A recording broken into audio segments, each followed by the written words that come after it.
profesora investigadora de la Universidad Autónoma Metropolitana, Unidad Azcapotzalco.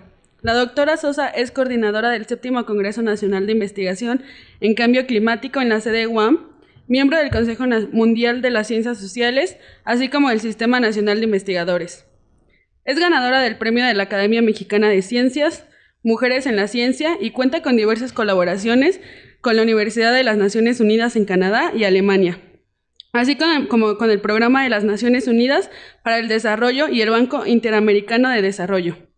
Es revisora experta del Panel Intergubernamental del Cambio Climático para la elaboración de su 5º reporte, además de autor contribuyente del capítulo 26 del mismo reporte. Cuenta con diversas publicaciones nacionales e internacionales. Démosle un fuerte aplauso a la doctora Sosa Rodríguez.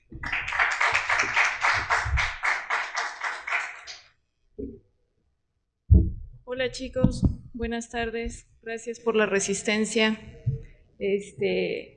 Esta presentación lo que intenta hacer es mostrarles algunos resultados de un proyecto que tenemos de ciencia básica financiado por CONACYT, en el cual han participado diversos de sus compañeros de distintas carreras, de sociología, de economía, de derecho, de geografía, y que está orientado a tratar de conocer cómo se ha estado incorporando el tema de cambio climático dentro de la gestión en la cuenca del Valle de México.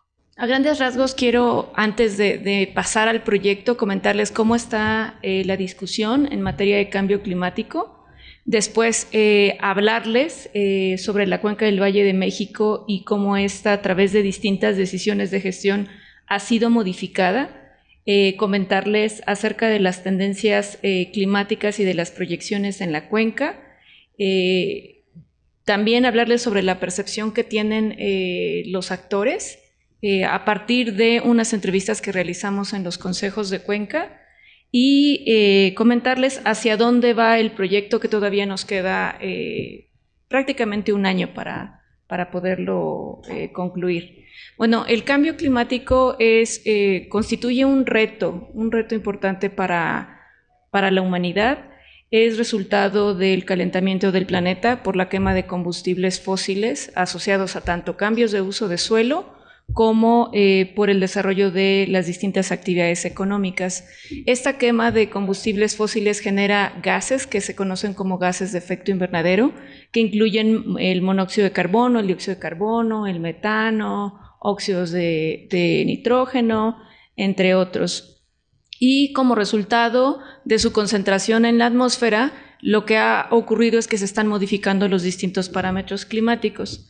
Resultado de esta concentración que en esta gráfica les presento, resultado de la concentración de gases de efecto invernadero que se miden a través del CO2 equivalente, nosotros podemos ver que, a pesar de que la economía logre desacoplar el crecimiento económico con respecto a la generación de gases de efecto invernadero, de todos modos se esperaría que se presente un incremento en la temperatura entre 0.9 y 2.3 grados centígrados. Esto que implicaría que, aunque nosotros logremos ser muy efectivos en materia de mitigación, de todos modos va a haber un incremento en la temperatura, y muchos de estos impactos causados, por lo menos en este nivel de cambio de temperatura, van a ser inevitables, ¿no? Entonces, ¿esto qué es lo que está obligando a los países? A mirar hacia la adaptación. Sabemos que aún con los esfuerzos de mitigación que estamos realizando, no vamos a poder evitar todos estos impactos. Entonces es necesario adaptarnos, pero sin olvidar la mitigación también. ¿Qué implicaría que siguiéramos con el mismo esquema de crecimiento económico basado en la quema de combustibles fósiles? Tendríamos esta trayectoria de desarrollo, y esto implicaría que el incremento en la temperatura en el mundo para el 2100 pudiera alcanzar hasta los 5.4 grados centígrados. A lo mejor decimos 5 grados no es mucho, pero 5 grados centígrados en el planeta, que se va a presentar de manera diferenciada, implicaría que cambiáramos por completo la manera en la que vivimos. implicaría una pérdida importante de biodiversidad, de flora, de fauna, acidificación de los océanos, pérdida de los corales, que los patrones que actualmente seguimos en términos de la agricultura ya no se cumplan. El mundo como lo conocemos ya no sería igual, ¿no? Entonces, por eso es tan importante tratar de aprovechar las sinergias de manera que los impactos que vivamos de este fenómeno o que enfrentemos en un futuro de este fenómeno sean los menores posibles. Hubo un punto de inflexión importante en términos de las negociaciones internacionales a partir de la firma del Acuerdo de París en el 2015. No sé si recuerdan que en las noticias constantemente estaban hablando de hay que evitar que se presente un incremento en la temperatura por arriba de los 2 grados centígrados, ¿no? Estudios que se han hecho a partir del panel intergubernamental de cambio climático identificaron que los 2 grados centígrados es el punto de inflexión para evitar que los efectos del cambio climático no solo sean irreversibles, sino también catastróficos.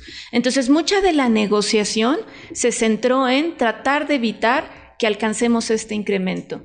Sin embargo, 2 grados centígrados no es la tendencia más eficiente económicamente, ni la tendencia que elimine impactos. Por arriba del 1.5 grados centígrados vamos a tener un número importante de islas que se van a desaparecer y se registra que por arriba de 1.5 grados centígrados el océano se va a acidificar, vamos a perder una parte importante de los corales en el mundo y por lo tanto pondríamos en riesgo nuestra seguridad alimentaria. Sin embargo, hay algunos avances importantes en términos del Acuerdo de París que tienen que ver esta idea de tratar de promover que los países alcancen su máximo de emisiones para que a partir de esa fecha comiencen a decrecer, ¿no? Se comience a dar lo que se conoce como un desacoplamiento entre el crecimiento económico y la generación de gases de efecto invernadero. En el caso de México se espera que este desacoplamiento se presente a partir del 2026. Es decir, a partir del 2026 habría que darle seguimiento, tendríamos que ver que el crecimiento económico está acompañado de una reducción importante en la generación de gases de efecto invernadero.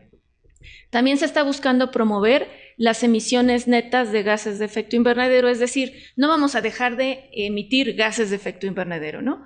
Pero las emisiones que tengamos de estos tienen que venir acompañadas por sumideros de carbono, como por ejemplo bosques, como por ejemplo ecosistemas costeros, que nos permita captar este exceso de CO2 y acumularlo, ¿no? Entonces, debe de haber un balance entre lo que emitimos y lo que se está captando por los distintos, ya sea ecosistemas o por distintos dispositivos tecnológicos que se están desarrollando. Como el Acuerdo de París fue un acuerdo voluntario, se va a estar revisando cada 5 años. Sin embargo, el que sea voluntario presenta una gran desventaja. Los países no van a recibir sanciones y no están obligados a cumplir sus compromisos. Por lo tanto, es un acuerdo de buena voluntad. O sea, lo dejamos a la buena voluntad de los países y a su compromiso, el que cumplan con los mandatos que ellos dicen que van a hacer, ¿no? En términos de mitigación y en términos de adaptación. Para el 2020, no sé si escucharon hablar del Protocolo de Kioto. En el Protocolo de Kioto se acordó llevar a cabo financiamiento a través de los MDL, que son los mecanismos de desarrollo limpio. Entonces, los países podían obtener financiamiento para desarrollar distintos tipos de tecnologías en aras de contribuir a la mitigación. Cuando entre en vigor el Acuerdo de París en el 2020, este financiamiento va a desaparecer. Y solamente se va a poder acceder a un financiamiento que se conoce como el Fondo Verde del Clima, en el cual tanto se va a financiar la mitigación como la adaptación, pero que tienen que ser los proyectos propuestos por una contraparte gubernamental, que en este caso sería Semarnat. Entonces, es necesario revisar el proceso que va a seguir la postulación de los distintos proyectos en México para que realmente se alcance a bajar estos recursos, ¿no? Y otra cuestión importante que nos desfavorece es que muchos de los recursos del Fondo Verde van a estar destinados para otros continentes, en primer lugar África y en segundo lugar Asia. Entonces, a América Latina le correspondería una menor proporción de este fondo porque no se considera como un continente o un área o región prioritaria. Y finalmente, comentarles que La mayoría de los países firmaron en diciembre del 2015 el acuerdo. Sin embargo, para que este entrara en vigor debía de haber un proceso que se le conoció como de ratificación. Entonces, los países volvían a firmar que en realidad se estaban comprometiendo a cumplir sus contribuciones nacionalmente determinadas, que son los INDCs, y entró en vigor el acuerdo el 4 de noviembre del 2016, cuando los países que generaban el 55% de las emisiones habían ratificado. Ahora, ¿alguien siguió las noticias? ¿Identifican si Estados Unidos firmó o no firmó? Firmó con Obama, durante el gobierno de Obama firmó, y hay una restricción dentro del Acuerdo de París en donde dice, una vez entrado en vigor, tienen que esperarse un mínimo de 3 años para salirse. Entonces, aunque Trump diga, Estados Unidos se sale, hay un acuerdo que impide que se salga porque tiene que estar como mínimo 3 años, dado que cuando hubo el cambio de gobierno ya había entrado en vigor el acuerdo, ¿no? Entonces, en realidad, no puede salirse Estados Unidos del acuerdo, no hasta dentro de 3 años, si es que no quiere estar en conflictos internacionales, ¿no? Por no cumplir lo que originalmente se acordó. A partir de la COP21 también se comenzó a trabajar en temas o áreas específicas de manera tal que se pudiera tener como un mayor impacto. Entonces se identificaron distintas áreas de relevancia para poder llevar a cabo este trabajo, ¿no? Agricultura, bosques, transporte, energía, innovación. Se empezó a reconocer la gran importancia que tiene la participación del sector privado para poder alcanzar los objetivos en materia de cambio climático, en donde evidentemente las empresas están reconociendo que su propia supervivencia, su negocio está en riesgo, ¿no? Si desaparecen las fuentes de agua, si se modifican los sistemas agrícolas, ¿no? Sus propios negocios están en riesgo. Por lo tanto, muchas de estas empresas se comenzaron a sumar en distintos pactos y programas para poder contribuir al combate del cambio climático.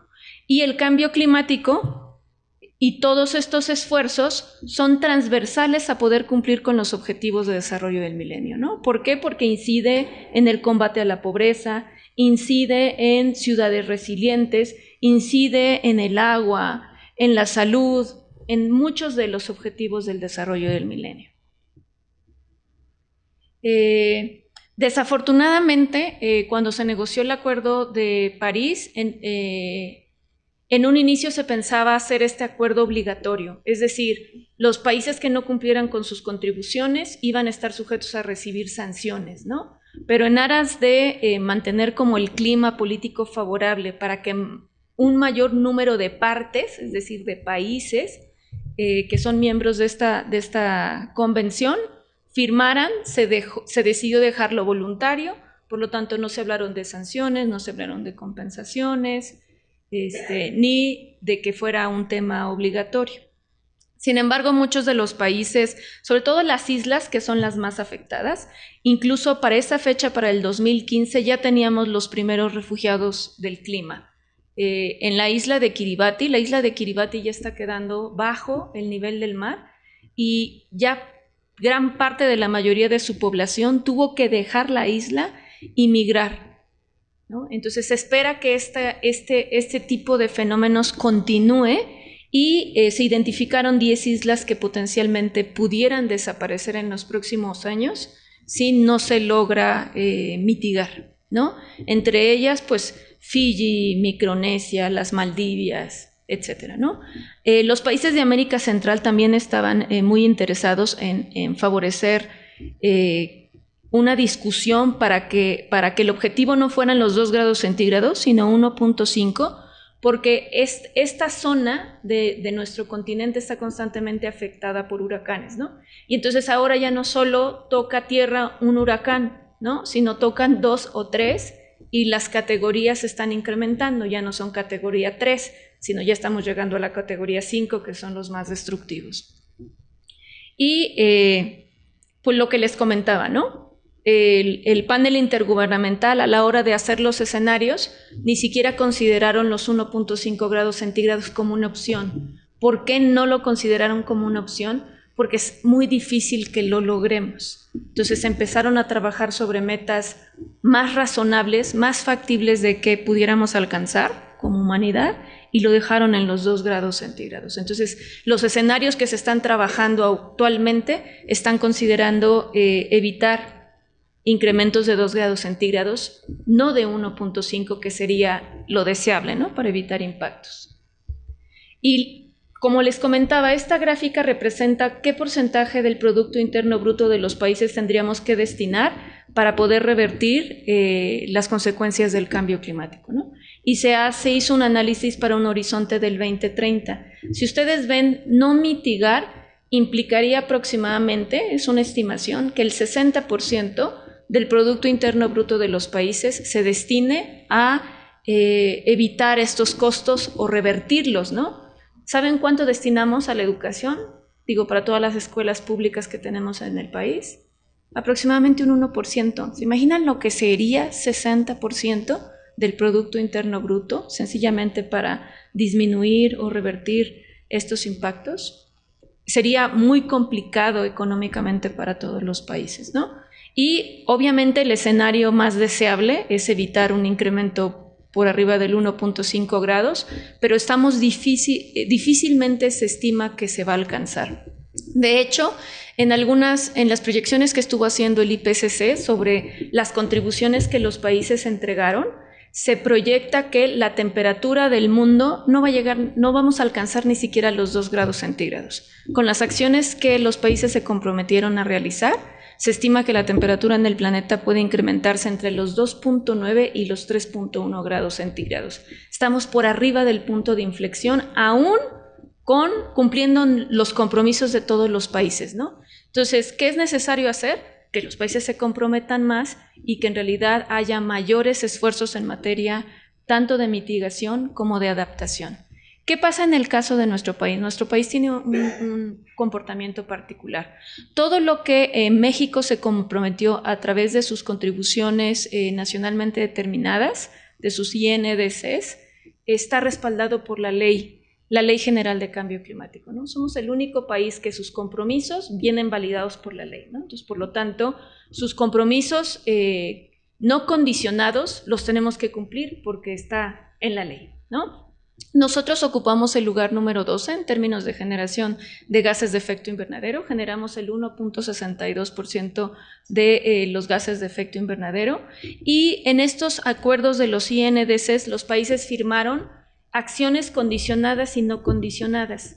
Las acciones condicionadas se refiere a que se van a llevar a cabo siempre que se reciba financiamiento internacional.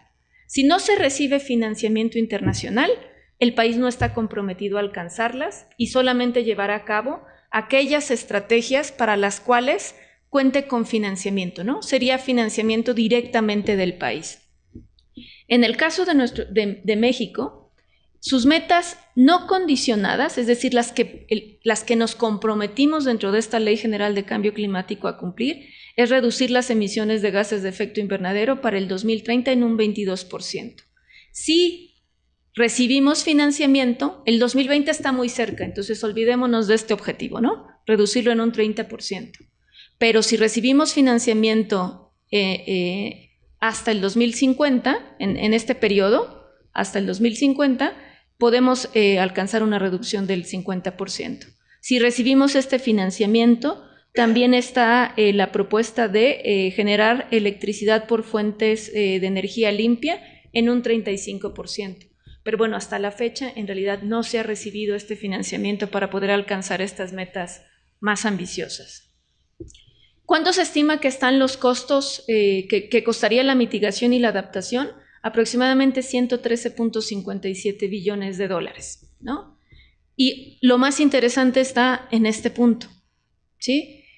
El azul son las acciones que se van a llevar a cabo que los países desembolsan de sus propios erarios, ¿no? Y las naranjas serían las que están condicionadas a recibir financiamiento. Si vemos, la mayoría de las acciones que se propusieron en mitigación y adaptación están condicionadas a recibir financiamiento. Solo el 17% con el propio horario del país. Se dan cuenta que lo que estamos proponiendo como países del mundo es muy poco ambicioso y refleja muy poco compromiso, solo 17%. Y luego de ese 17%, la mayoría de los países, el 73% lo van a destinar, de esos recursos, el 73% se va a destinar a mitigación, solo el 27% a adaptación. Si sabemos que a pesar de estabilizar la generación de gases de efecto invernadero vamos a tener impactos irreversibles, esto es lo que le estamos apostando a adaptarnos, prácticamente nada, ¿no? Y por lo tanto no estamos creando las condiciones de resiliencia ni estamos reduciendo la vulnerabilidad de ciudades, de sectores, de ecosistemas, ¿no? Estamos dejando las acciones de adaptación a la buena voluntad de poder recibir este financiamiento, ¿no? Que hasta el momento no ha ocurrido. ¿Qué ocurre en el caso de la cuenca del Valle de México? Esto es un poco para que vean la complejidad internacional y hacia dónde van la parte de los impactos del cambio climático en una escala muy local, ¿no? Muchos de los efectos del impacto del cambio climático se van a sentir en escalas locales. A nivel global se diluye, ¿no? Porque algunos países van a ser más afectados que otros y desafortunadamente los países que van a ser más afectados son los que menos han contribuido a la generación de gases de efecto invernadero. Ricardo nos comentó sobre parte de la evolución de cómo se ha modificado la cuenca del Valle de México. Originalmente la cuenca del Valle de México era una cuenca cerrada o endorreica, es decir, no tenía salidas naturales. Se derritieron glaciares, más la precipitación, se formó un sistema de lagos que estaban interconectados. Estos lagos existían a diferentes altitudes, por lo tanto, cuando precipitaba, se conectaban en uno solo. Existía un acuífero que regulaba el equilibrio hidrológico del valle y en épocas de precipitaciones se generaban manantiales alrededor de los lagos, ¿no? Y durante la época de estiaje, pues reducía el nivel freático y además desaparecían los manantiales y bajaba también el nivel de los lagos. Con la construcción de Tenochtitlán se inició el proceso de transformación de la cuenca y bueno, Tenochtitlán fue construida en un islote en la mitad de un lago, ¿no? Y obviamente la construcción de Tenochtitlán estuvo ligada a distintas amenazas, tanto de inundaciones como de sequías, ¿no? Entonces, desde esta época, en realidad, la Ciudad de México y en general toda esta zona lacustre ha estado expuesta a distintos tipos de amenazas, tanto de inundaciones como de sequías. Y bueno, para evitar algunos de estos impactos, se empezaron a construir un sistema de obras, albarradones, diques, acueductos que permitieran tanto evitar que se mezclaran las aguas salobres del lago de Texcoco con el agua dulce, así como garantizar que se pudiera tener un suministro de agua para la ciudad. Como resultado después de la conquista, lo que ocurrió fue que, como nos mencionó también Ricardo, la idea de los españoles en aquella época es que la existencia de todos estos lagos era una fuente de contaminación, ¿no? Y de enfermedades. Entonces, ¿cómo se podían evitar estas enfermedades? Y las constantes inundaciones que dejaban a la ciudad por debajo del agua desecando, ¿no? Así es que se inició la construcción de los primeros canales que desecarían la cuenca del Valle de México y se iniciaría de esta manera un proceso que hasta el momento ya es irreversible de modificación del equilibrio hidrológico de la cuenca del Valle de México. Entonces, poco a poco se fueron desecando, además de la proliferación de el incremento demográfico y el incremento de la urbanización de la ciudad, de manera tal que todo el equilibrio hidrológico de la cuenca se ha visto modificado y desde esa época hasta la fecha seguimos viviendo un paradigma de gestión que se basa en vamos a extraer de la cuenca el exceso de agua para evitar estas inundaciones, pero a su vez incurrir en elevados costos para importar el agua desde cuencas lejanas de manera tal que podamos abastecer a la población, ¿no? Esto es un poco de cómo se ve la ciudad. Evidentemente hemos modificado considerablemente los ecosistemas que existían, ¿no? En el caso de la Ciudad de México, creo que Eugenio lo comentó, es necesario transportar el agua por 120 kilómetros y bombearla 1.100 metros para abastecer a la ciudad, ¿no? Esto con grandes costos ambientales, económicos, en términos de energía. En el caso de la cuenca del Valle de México, recibe una dotación de 92 metros cúbicos por segundo, siendo la principal fuente casi un 68% de aguas subterráneas. Si están, no sé si ustedes hayan leído o se hayan informado, que en realidad la Ciudad de México y algunas de las zonas de la cuenca del Valle de México están enfrentando importantes problemas de subsidencia de suelo por una sobreexplotación de los acuíferos. En el caso de la Ciudad de México se estima que el centro de la ciudad, si ustedes tienen la oportunidad de bajar, por ejemplo, a la catedral, se van a dar cuenta que hay unas grúas hidráulicas de casi entre 10 y 12 metros, no centímetros, metros, que se ha hundido el centro de la ciudad. Entonces, el centro de la ciudad y algunas zonas en el oriente ya tienen más de 10 metros de subsidencia, de hundimiento diferencial, ¿no? Y continúa este hundimiento en la medida en que seguimos dependiendo de manera importante del agua subterránea, ¿no? Porque extraemos más de lo que se logra infiltrar y entonces existe este déficit que ha estado favoreciendo a esta subsidencia diferencial y por lo tanto al colapso tanto de la ruptura o dislocación tanto de las redes de agua como de las redes de drenaje. Así es que ante una situación ya de por sí compleja, el cambio climático lo que viene a hacer es ser un estresor adicional, ¿no? Ser un estresor adicional que va a poner en riesgo tanto la disponibilidad como la calidad del agua de la que disponemos, que seguramente también nos hará más propensos a inundaciones, con lluvias torrenciales en periodos más cortos de tiempo. Llueve, en los estudios que estamos haciendo no hemos identificado que se haya modificado la cantidad de lluvia, pero sí hemos identificado que esta cantidad de lluvia se concentra en periodos más cortos, ¿no? Entonces sobrepasan la capacidad de nuestro sistema de drenaje y se está favoreciendo la ocurrencia de inundaciones, ¿no? Además de incrementar la dependencia hacia fuentes más distantes. De hecho, la cuenca del Valle de México es identificada como la cuenca que presenta el mayor estrés hídrico en el país. Con sus fuentes actuales es incapaz de abastecer ni siquiera la mitad de su demanda, ¿no? Depende de otras cuencas y de otras fuentes. Y se esperaría que el cambio climático hiciera que se presentaran más eventos como el que ocurrió en el 2009, no sé si también hayan seguido las noticias, no sé si recuerdan que prácticamente la ciudad se colapsó porque las presas estaban muy por debajo de su capacidad y la ciudad tuvo que recibir agua a través de tandeos o a través de otros mecanismos, ¿no? 1 o 2 días a la semana recibíamos agua y el resto de los días de la semana no teníamos acceso al agua, ¿no? Entonces se espera y las proyecciones son que este tipo de episodios se presenten con mayor frecuencia y a lo mejor con mayor intensidad, pero en un contexto ya por sí complejo, ¿no?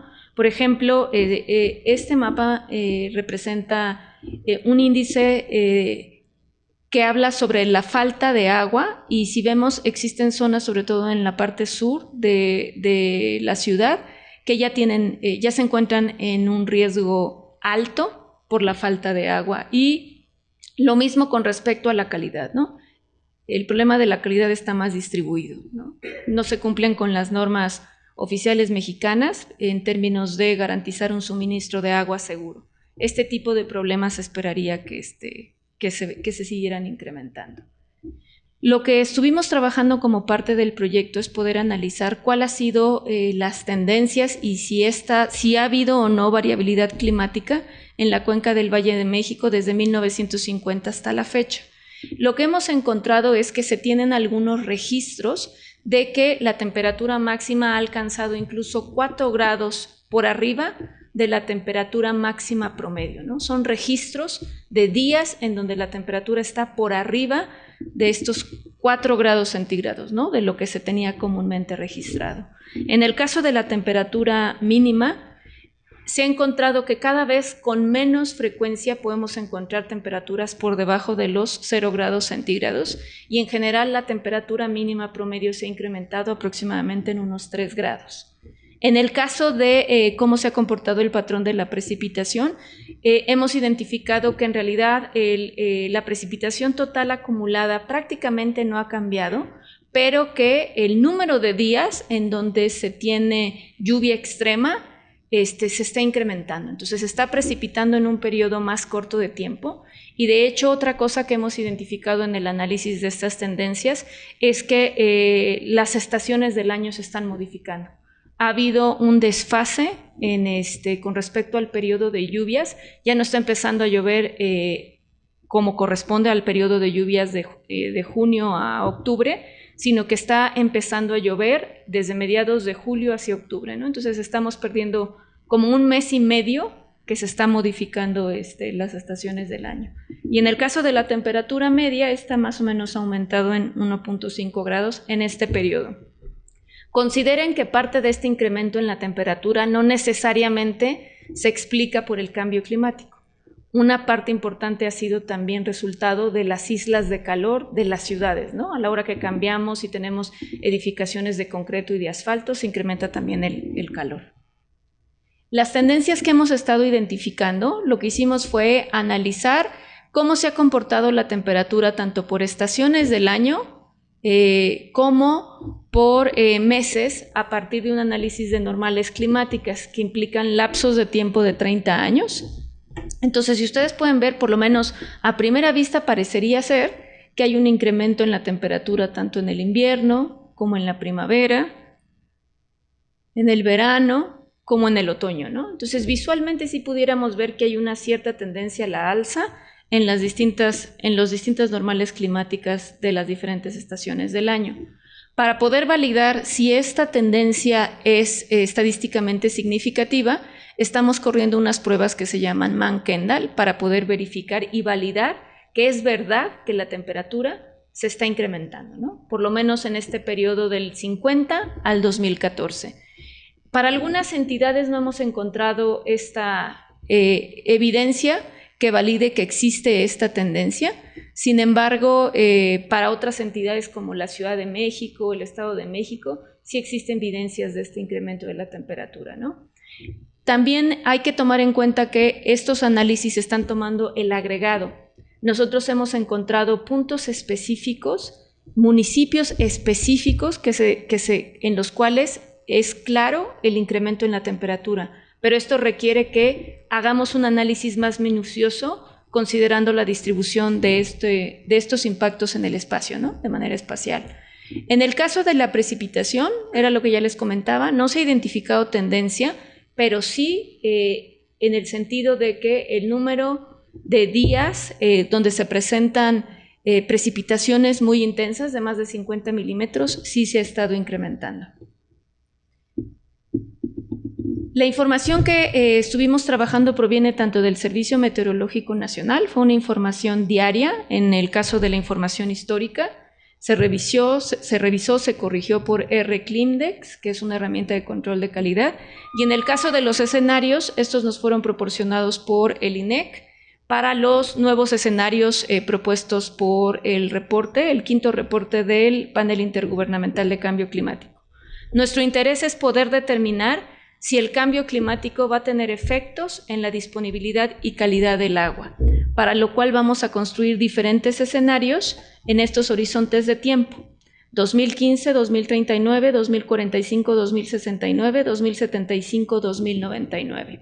Inicialmente trabajamos los escenarios del reporte anterior, que es el AR4, en donde se analizaron 67 modelos. Estos modelos ya se consideran caducos, ¿no? Desde que se publicó el reporte AR5 en el 2014, estos modelos ya se dejaron de utilizar. Sin embargo, sí nos dan alguna idea de las tendencias que existen, ¿no? De que la temperatura pudiera estarse incrementando en 2.8 grados centígrados para el 2100, con episodios o registros en días de temperaturas superiores a los 2 grados centígrados, y la precipitación de crecer en aproximadamente un 10%, aunque hay modelos que proyectaron reducciones en la cantidad de precipitación en un 50%, ¿no? Lo cual es bastante alarmante si la cantidad de lluvia, que es una de las principales suministros de agua también para la ciudad, la segunda fuente más importante, y la segunda fuente más importante para la cuenca del Valle de México, se redujera a la mitad. Ay, fui para atrás. Entonces, empezamos a trabajar con los nuevos modelos que tienen, representan distintas trayectorias de concentración. Estos RCPs que ustedes van a ver en los escenarios, lo que les indica es qué tanto se ha desacoplado la economía de la generación de gases de efecto invernadero. Y se están trabajando modelos que van desde 2.6, es decir, se logra desacoplar. El crecimiento económico se puede dar en una economía que no depende de la quema de combustibles fósiles, hasta los RCPs de 8.5, en donde seguimos como siempre, basamos nuestra economía en la quema de combustibles fósiles. Se analizaron 24 modelos que fueron, que se les hizo el ajuste de escala, que se conoce el proceso como downscaling, con un software, el WRF. Y bueno, con esta información estamos también trabajando los escenarios. Y estas son las proyecciones que hay para la cuenca del Valle de México, las más actuales, ¿no? Si ustedes ven, conforme avanzan los años, del 2015, 2045, 2075, vamos viendo un mayor incremento en la temperatura, ¿no? Se proyectan mayores incrementos en la temperatura. Por lo menos para el periodo del 2015-2039, en promedio, si ven, vamos a tener incrementos por debajo de los 2 grados centígrados, aunque estos se pudieran alcanzar en los periodos del verano y de la primavera, ¿no? Temperaturas superiores a los 2 grados. Para el periodo del 2045-2069, definitivamente ya superamos estos 2 grados centígrados, ¿no? Y llegan a ser casi cercanos a los 3, aunque se pudieran alcanzar temperaturas del orden de los 4 grados para el verano y para la primavera. En el 2075-2099 van a ser superiores a los 3 grados, en algunos casos superiores a los 4, y pudieran presentarse episodios en donde la temperatura alcanzara más de 6 grados centígrados, ¿no? 6 grados pensaríamos que es poquito, pero les vuelvo a recordar que 6 grados es muchísimo. A partir del 2045-2069 vamos a ver impactos muy relevantes en materia de seguridad alimentaria, tanto del alimento proveniente de los océanos, no corales, no plancton, etcétera.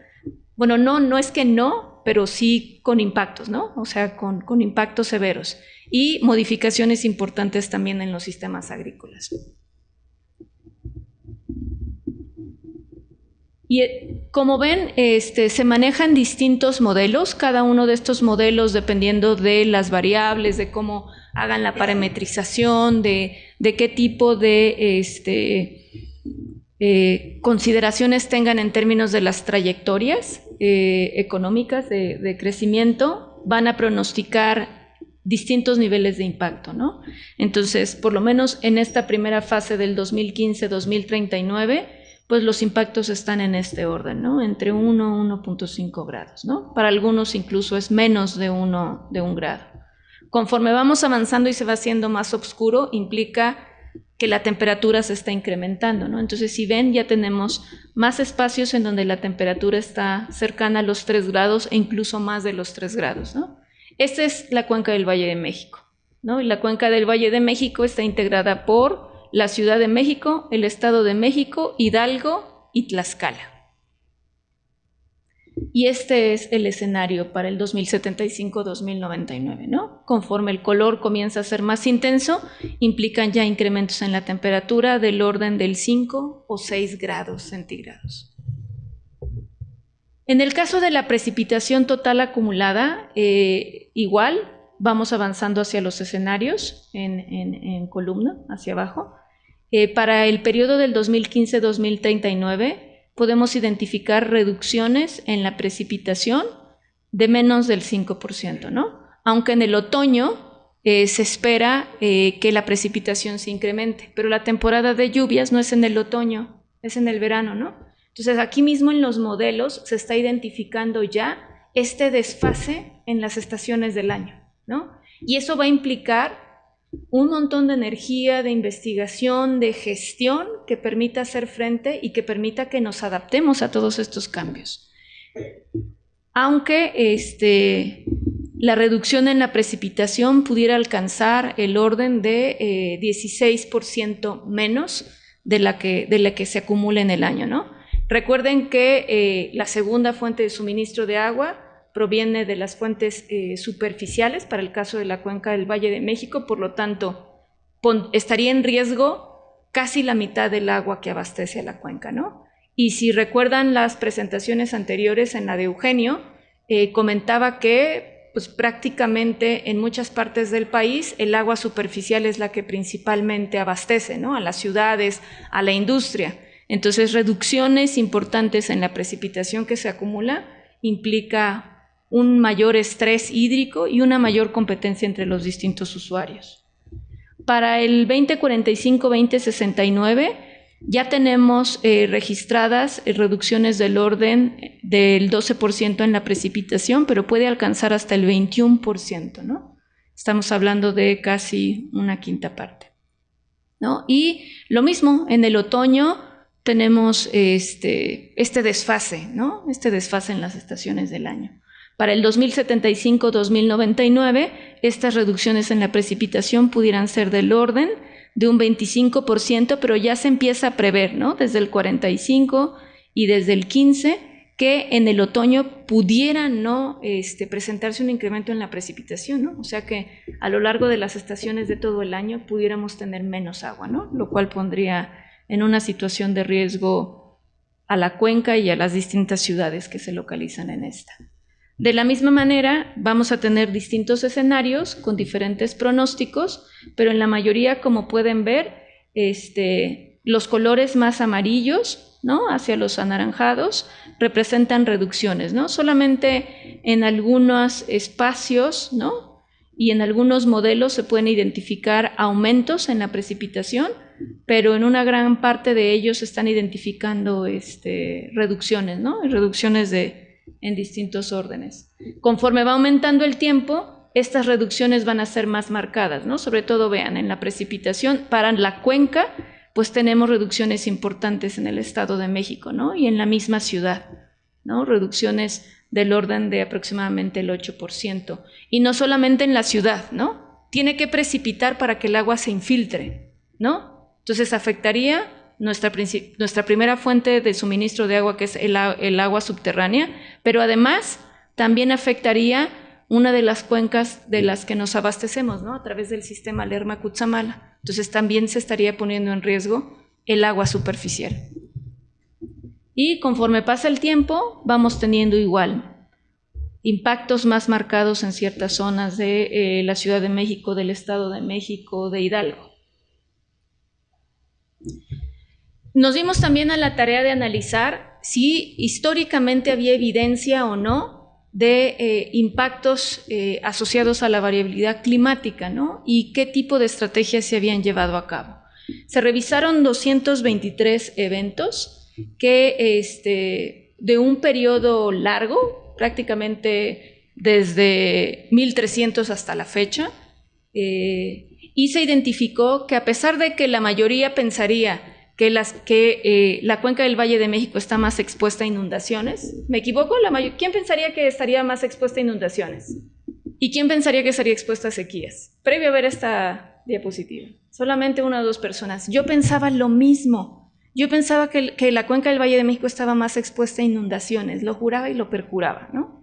A la hora de hacer la investigación me di cuenta que en realidad estamos más expuestos también a sequías, que las sequías han sido los eventos que han impactado más a la cuenca y en segundo lugar las inundaciones, ¿no? Entonces, evidentemente el cambio climático no solamente implicará episodios de inundaciones, sino también nos expone de manera importante a episodios de sequías, ¿no? Además de obviamente esta combinación, tanto por inundaciones o por sequías, podemos tener una falta de suministro de agua. ¿Qué zonas han sido las más afectadas en este periodo que se estuvo investigando? Pues en general la cuenca del Valle de México, ¿no? Para las sequías. Pero para las inundaciones, pues nuestra percepción es que son las inundaciones porque es el evento que tenemos más cercano, ¿no? Entonces, la Ciudad de México es la que ha sido más afectada por las inundaciones y también por problemas de falta de acceso al agua. ¿Qué acciones se han implementado si nosotros quisiéramos revisar qué capacidades de adaptación tenemos y hemos desarrollado? Pues vemos que en primer lugar está la construcción de obras de infraestructura, ¿no? Para las inundaciones, desagües, ¿sí? Por otro lado, pues una cuestión más de corto plazo, ¿no? Ayudar a las personas a poder reconstruir con asistencia económica y material. Y en tercer lugar, la reparación de infraestructura, ¿no? Y en el caso de las sequías, pues la mayor parte de las estrategias han sido importar alimentos. El punto es, ¿ustedes creen que estas acciones nos conducen a mayor resiliencia? La respuesta es no. Estamos invirtiéndole energía, recursos, prioridades de política a acciones que en realidad, en alguna medida, la construcción y la reparación pudieran incrementar nuestra resiliencia, ¿no? Pero necesitamos más acciones que involucren la participación de la ciudadanía, otro tipo de infraestructura, pensar a lo mejor en reemplazar algunos cultivos que sean más resistentes a las variaciones, ¿no? O sea, tenemos que explorar más estrategias que nos permitan garantizar tanto nuestra seguridad hídrica como nuestra seguridad alimentaria, ¿no? Y por la falta de agua, igual. La estrategia común de abastecerla a través de pipas o incluso perforar pozos, ¿no? Pero no tenemos tanto la apuesta de estrategias de, bueno, vamos a reducir el consumo del agua, ¿no? Empezando por ahí, racionémoslo, ¿no? Captemos el agua de lluvia y construyamos algunos dispositivos en las azoteas o en algunas áreas para poder captar el agua pluvial y que abastezca de alguna manera los servicios de los hogares, ¿no? También estuvimos interesados en conocer cómo estos fenómenos están siendo incorporados como parte de la gestión, ¿no? Entonces, fuimos a entrevistar a 40 actores en estos consejos de cuenca que comentaba Ricardo. Los consejos de cuenca están constituidos por los distintos representantes de los sectores, tanto a nivel federal, por parte de Conagua, las comisiones de agua, que son las comisiones de cuenca, los consejos de cuenca y los cotas, y esos son los organismos auxiliares, y las comisiones de agua, que sería el Sistema de Aguas de la Ciudad de México, la CAEM, la respectiva dependencia tanto en Hidalgo como en Tlaxcala, así como los distintos representantes de los usos, ¿no? Agrícola, pecuario, acuícola, forestal, industrial, servicios y público urbano, ¿no? Nuestro interés era saber cómo estaban conceptualizando el cambio climático, es decir, si tenían una idea de qué era el cambio climático, si lo estaban incorporando en su toma de decisiones como tal, qué impactos identificaban que pudiera causar este fenómeno, si conocían estas proyecciones, porque bueno, si a un agricultor le dices te va a reducir la precipitación en un 20% y es un agricultor de temporal, créame que se va a preocupar y va a empezar a buscar otras alternativas, ¿no? Entonces la idea era, ¿estás informado de estas proyecciones? ¿Has identificado la presencia de una variabilidad en los últimos años? ¿Qué impactos has identificado? ¿Qué estrategias has utilizado para adaptarte? ¿Y con qué capacidades cuentas? Y finalmente, ¿cómo se está incorporando este problema en la gestión? De acuerdo a las entrevistas que realizamos, casi la mitad habían escuchado el concepto de cambio climático, ¿no? Sabían que era un impacto resultado de una alteración en el medio ambiente, pero no sabían a ciencia cierta en qué consistía, ¿no? O sea, se implicaba qué tipo de cambios, ¿no? Por lo tanto, el desconocimiento limita sus capacidades también, ¿no? Para adaptarse. ¿Qué impactos esperaban? La mayoría de las personas piensan que los impactos que pudiera traer serían inundaciones, ¿no? Lo mismo, este sesgo de las inundaciones. Pero, en segundo lugar, está la escasez. Sin embargo, deberíamos de estar pues, más conscientes en la toma de decisiones que la escasez va a ser la principal consecuencia, ¿no? Más que las inundaciones. Y en tercer lugar, los eventos hidrometeorológicos extremos, así como otros, ¿no? Alteración en el ciclo hidrológico, reducción en la recarga, deslaves y erosión, ¿no? de los suelos. 50% también afirmó decir que habían escuchado acerca de las proyecciones climáticas, pero no sabían ni qué valores tenían ni qué significaban. O sea, se va a incrementar la temperatura en 2.5. ¿Qué significa eso en tu toma de decisiones? Ni idea. O sea, no sé qué significa que la temperatura suba a 2.5, ni que eso implique que no tenga cosecha, ¿no? O que eso implique que mis cabezas de ganado se mueran, o que eso implique que toda la acuicultura que estoy desarrollando en las zonas frías del Estado de México también desaparezca, ¿no? Casualmente, quien proporciona todas estas estimaciones es el INEC. Sin embargo, muchas de las personas que representan a los diferentes usuarios están identificando como principal responsable para atender los impactos del cambio climático en el agua a Conagua. Y Conagua no está tan involucrada en darle atención a estos impactos, ¿no? Lo cual también ahí prende un foco rojo de ver la manera de cómo canalizar la información para que estas dos instituciones puedan trabajar más de la mano, ¿no? Con respecto a la presión de los recursos, los distintos representantes identifican que pudiera haber de alguna manera reducción en la disponibilidad, un aumento en la dependencia a fuentes distantes, mayor sobreexplotación, reducción en la calidad del agua, pero estas respuestas varían mucho dependiendo del usuario. En general, los representantes de los usuarios agrícolas, pecuarios, acuícolas, servicios, no tienen ni la más remota idea de lo que está pasando, ¿no? Estos impactos fueron los que estuvieron reportados por el personal básicamente de Conagua, ¿no? A veces ni siquiera en las comisiones estatales de agua sabían del fenómeno, no saben de sus impactos y tampoco saben de las proyecciones y obviamente no incorporan esto en la toma de decisiones. ¿Qué variaciones han estado identificando los distintos usuarios?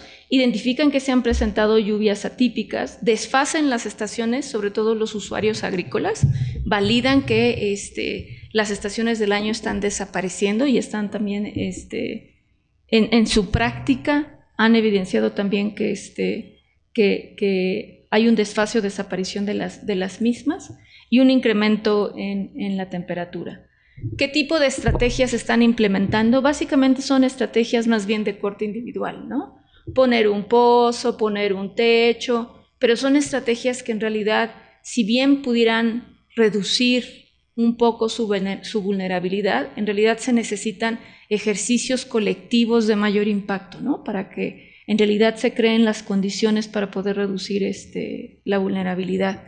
Y hay distintas propuestas, pero como pueden ver, muchas de estas propuestas tienen que ver también con un desconocimiento de qué implica adaptación. Cuando les preguntábamos qué era adaptación y sus distintas estrategias, difícilmente podían contestarnos, ¿no? Lo cual es una situación preocupante porque, de acuerdo a los escenarios que vimos, pues en realidad el 2039 ya está a la vuelta, ¿no? Un abrir y cerrar de ojos ya estamos en el 2039 y ya estaríamos enfrentando estas modificaciones que se están proyectando. Y resultado también de la revisión y de las preguntas que les estuvimos haciendo acerca de si se estaba incorporando o no el tema de cambio climático en la gestión del agua, la respuesta es no. La respuesta es que la gestión del agua está más orientada a atender la oferta, o sea, que la gente reciba agua, pero no se está en realidad planeando qué ocurriría si las fuentes que nos garantizan este suministro de agua tuvieran alguna afectación. ¿Cómo vamos a abastecer a la población? ¿Cómo vamos a seguir manteniendo la agricultura? ¿Cómo vamos a seguir manteniendo la ganadería, la acuicultura, la industria? No hay estrategias concretas que garanticen que todas estas actividades se puedan seguir llevando a cabo en la cuenca del Valle de México, ¿no? Lo cual es alarmante, o sea, es necesario empezar a implementar acciones y empezar a reflexionar de qué manera pudiéramos hacerle frente, ¿no? Utilizando distintas tecnologías que ya están disponibles, así como pensar en nuevas tecnologías, ¿no? Que pudieran reducir nuestra situación de vulnerabilidad. Algo también que nos alarmó mucho y nos preocupó es el hecho de que cuando nosotros fuimos estábamos buscando a los distintos representantes que participan dentro del Consejo de Cuenca, el sector forestal no estaba. Y la fuente de agua son los bosques, pero el sector forestal no formaba parte del Consejo y no estaba siendo incluido en la toma de decisiones, ¿no? Lo cual es una importante debilidad que presenta el Consejo y que obviamente pone también en evidencia la falta de vinculación y de comunicación entre las distintas dependencias, ¿no? Y esta falta de este sector forestal también trae como resultado que no se definan áreas prioritarias, como la presentación del INEC sobre estos planes de manejo de cuencas costeras. También necesitamos planes de manejo de las cuencas no costeras, ¿no? En donde se puedan definir áreas prioritarias para garantizar estas fuentes de agua, ¿no? Hace falta más conciencia e informar a la población y también apoyar acciones locales de adaptación, ¿no? La sociedad en realidad está demasiado desvinculada, ¿no? Demasiado ajena a los impactos que el cambio climático tiene y desafortunadamente, como ocurrió con el sismo, ¿no? Ocurre el sismo y todo el mundo se alerta de que está en una situación de riesgo. Lo mismo va a ocurrir con el cambio climático. En el momento que tengamos una sequía de varios años, que se mueran las cabezas, que la seguridad hídrica de la población esté en riesgo, es cuando vamos a voltear los ojos para decir, teníamos este fenómeno que había que atender hace 10 o 20 años atrás, ¿no? ¿Cuáles son los principales obstáculos? Uno de los más importantes tiene que ver con los recursos, ¿no? Los recursos humanos capacitados y los recursos económicos no están fluyendo tanto para esta área, ¿no? Y eso también limita que se pueda generar efectos positivos tanto con iniciativas que vayan de arriba hacia abajo, o sea, promovidas por parte del gobierno, como también iniciativas que vayan de abajo hacia arriba, ¿no? Promovidas también a nivel local. Falta la participación de las instancias locales también en las definiciones de política, prácticamente no son tomados en cuenta y los que viven las consecuencias y están enterados más de la dinámica de sus contextos locales son ellos, ¿no? Más que los funcionarios a nivel federal o incluso a nivel estatal. Se percibe la corrupción como un problema. No sé si necesariamente sea la corrupción o sea la falta de transparencia.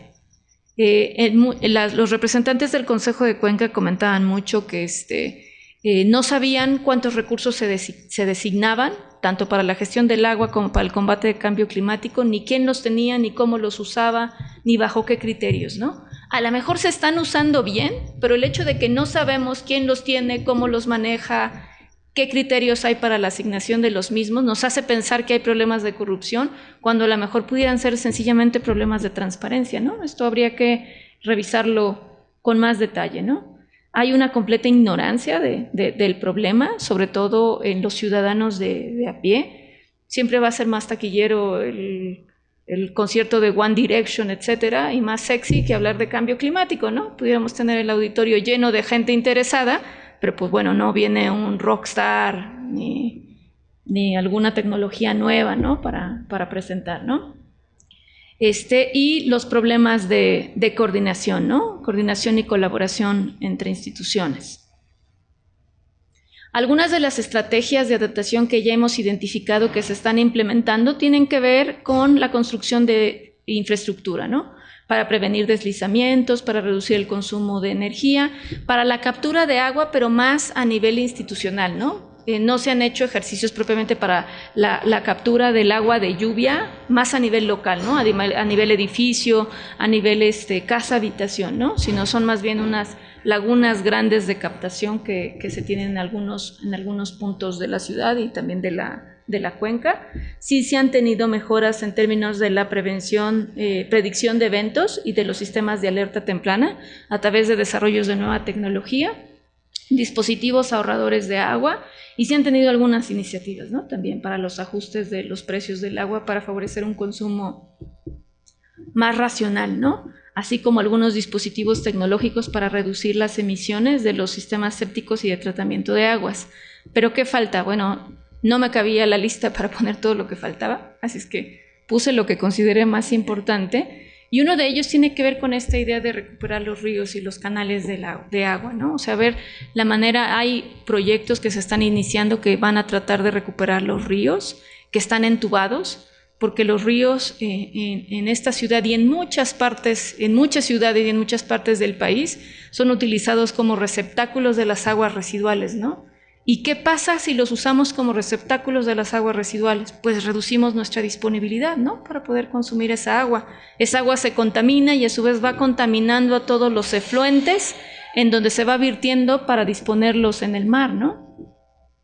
Ser más sensatos, ¿no? En términos de este balance que existe entre extracción y recarga. O sea, si necesitamos ajustar nuestro consumo de agua de manera de que tengamos que mantener este equilibrio, pues hay que hacerlo. No podemos consumir más agua y extraer más agua de la que se está infiltrando, ¿no?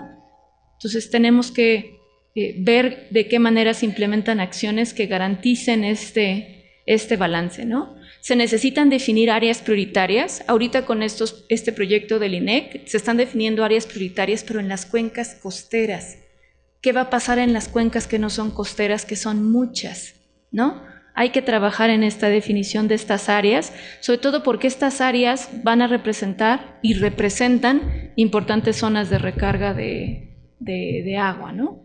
Y obviamente una de las principales debilidades y el talón de Aquiles de nuestro país es que no se cumple el ordenamiento territorial, ¿no? Aunque se definan zonas específicas de recarga, zonas de suelo de conservación, etcétera, siempre tenemos una urbanización informal que después se formaliza y que termina acabando con las áreas verdes que tenemos, ¿no? Empezar a medir el consumo de agua para ser más consciente de cuánta en realidad estamos ocupando, reducir las pérdidas de agua, porque si reducimos las fugas no necesitaríamos importar tanta agua o extraer tanta agua de los mantos acuíferos, ¿no? Ya no nos podemos dar el lujo de tratar 9% del agua residual generada. Tenemos que tratar el 100% y además reutilizarla y además de crear los mercados específicos para poder distribuirla, ¿no? Empezar a tener una mayor conciencia de cuenca. Usualmente la gestión se hace de manera atomizada, ¿no? Siguiendo los linderos político-administrativos. Y eso nos hace que todas las decisiones que tomamos en términos de agua y de todos los ecosistemas asociados, bosque, suelo, etcétera, estén atomizadas, ¿no? Buscar mecanismos de participación efectivos. En varios de los lugares a donde fuimos a entrevistar a los distintos representantes de los usos, les preguntábamos, bueno, ¿qué mecanismos de participación existe para que usted sea nombrado como el representante? ¿Realmente usted representa a todos los agricultores del Estado de México, del Estado de Tlaxcala, del Estado de Hidalgo? La respuesta es, pasamos por aquí, nos dijeron que nos apuntáramos en una lista porque iba a haber una elección, y éramos 2, así es que yo quedé como representante titular y yo quedé como representante suplente. ¿Ustedes creen que, o sea, qué capacidad de convocatoria pudo haber ahí para que no llegara nadie, 2 personas de casualidad, y que esas 2 personas son las que tomen las decisiones de todo su sector en el Estado, ¿no? Entonces, tenemos que buscar mecanismos de participación que realmente sean efectivos y que vinculen, que promuevan esta gobernanza en donde realmente la ciudadanía sienta que es partícipe, que de hecho debe de ser partícipe. ¿Quién es el afectado al final? Pues todos nosotros, ¿no? ¿Deberíamos o no de participar? Sí, deberíamos de participar, ¿no? Pero constantemente, incluso en estos consejos se evidencia una clara apatía por participar en la toma de decisiones, lo cual considero que es una importante debilidad para fortalecer la gestión en nuestro país, ¿no? Y la falta de recursos humanos, económicos, para las distintas instituciones, ¿no? ¿Nosotros en qué parte estamos? Estamos en la parte de modelar los impactos que estos escenarios pudieran traer tanto en la disponibilidad y en la calidad del agua. Estamos en esa etapa y vamos a presentar todos los resultados de la variación climática, de los escenarios, de los resultados de las encuestas a los tomadores de decisiones en un taller que estamos organizando para enero del 2018, ¿no? ¿Con qué finalidad este taller? Pues informarlos sobre el fenómeno, informarles sobre las proyecciones, mostrarles cómo interpretar estas proyecciones y cuáles son las que se esperarían, qué variaciones esperarían que se tuvieran en sus respectivos municipios para que empiecen a sensibilizarse y a tomar las decisiones más adecuadas en materia de adaptación y poder hacer un proceso de validación tanto de las medidas de adaptación que se han implementado en el pasado, como las medidas de adaptación que ellos estarían dispuestos a llevar a cabo en el futuro, ¿no? De manera tal que a partir de eso se puedan construir hojas de ruta con proyectos específicos que permitan atender las diferentes necesidades de adaptación en la cuenca del Valle de México, ¿no? Y bueno, esto sería todo de mi parte. Es financiado por un proyecto de ciencia básica por CONACYT. Bueno, le damos